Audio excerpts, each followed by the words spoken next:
Hello everyone, I hope you're well. I know many people are starting law school or just about to start law school, and I remember during my first year of law school, I spent a lot of time analyzing people around me.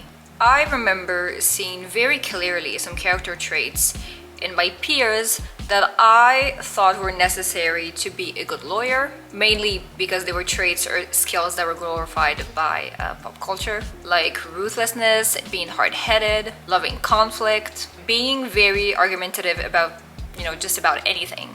And as I grew older, graduated from law school, passed the bar exam, started articling, and then eventually started my own practice, I realized that a lot of the skills that I think today are essential to being a good lawyer aren't exactly what I thought they were back when I was in law school. So in this video, I would like to go through a non-exhaustive list of what I think it takes to be a good lawyer. If you're new here, welcome. My name's Aisha. I'm a lawyer and I'm an entrepreneur based in Montreal, Canada, and I make videos about how to become a lawyer, law school, productivity, entrepreneurship, legal information, and much more. So the very first skill I think is essential to being a good lawyer is empathy.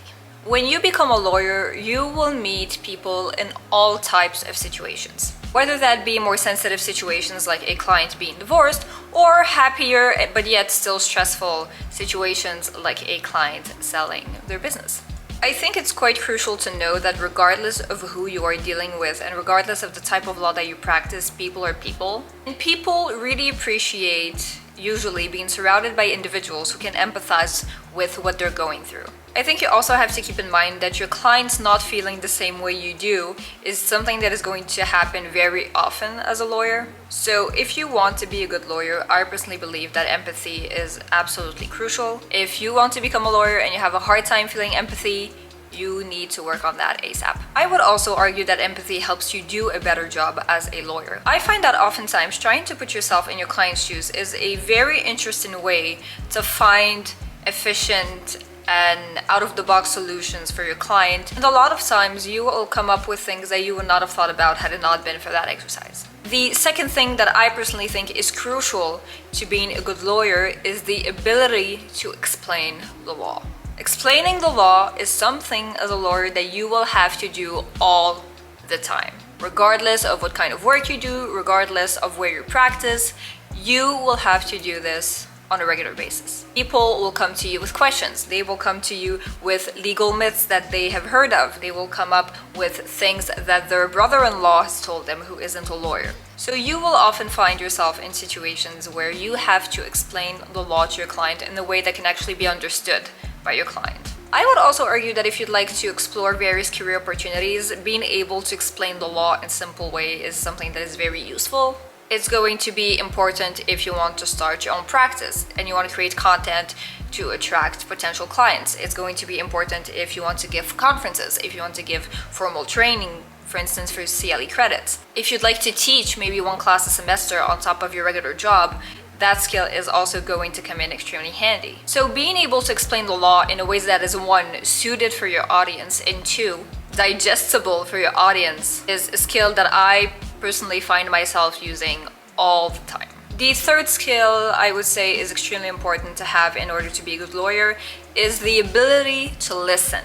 Lawyers love to talk. We know it, everyone says it, and we're often told that that's what lawyers should be doing. Lawyers should be talking, they should be arguing, they should be convincing, questioning. But we rarely talk about how important it is to just stop talking so much and actually listen. One, listening is actually a very great way to grow as a lawyer. As I said, most lawyers love talking, and that means that if you can just shut your mouth and listen, you will be able to learn a lot. I learned a lot from colleagues, from friends, from my professors, from random people that I would meet at events by just not talking so much. And obviously showing that I was genuinely interested in what they were saying. I also find this skill really important because as you start practicing, you're going to realize that your clients aren't going to tell you everything. And oftentimes, depending on what kind of law you practice, they're not doing it to hide something from you. They're just doing it because they don't know that that piece of information that they are holding is actually very important. And I'll give you an example.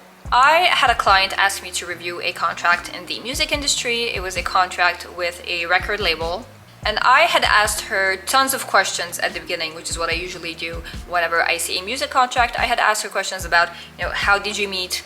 this guy who owns the record label? How did you get this contract? So I reviewed the agreement and then I booked a meeting with her so we could go through my comments and just my suggested modifications. And at some point, one of my comments led her to talking about a bunch of different things, and I just let her speak. I was listening. She had been talking for quite a few minutes now, and at some point she said, they told me that they weren't really going to pay to promote my album, and that if I wanted any promotion, I would have to pay for it myself. Now, there was no way for me to know that. There was no way for me to know that because this wasn't actually mentioned in the agreement. And it also wasn't typical considering all the rights that she was giving away in that contract. I also obviously was not at that meeting.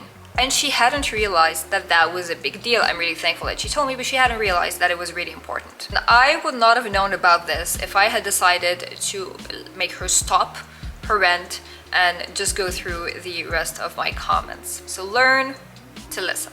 If you want to be a good lawyer, I think it's really important to understand and to admit that you do not know everything. Lawyers are often portrayed as very confident professionals. Professionals who know everything, and the reason why clients are going to these professionals is because these professionals know things. They have knowledge and people come to them for that knowledge. And that is true. You know, when people hire lawyers, or any professionals really, the main reason why they're coming to them is for their knowledge. But that doesn't mean that lawyers know everything. It doesn't mean we should act like we know everything. And it certainly doesn't mean that we should be ashamed because we don't know everything. Thinking you should know everything as a lawyer is actually quite dangerous for a few reasons. One, it puts unnecessary pressure on lawyers to think this way.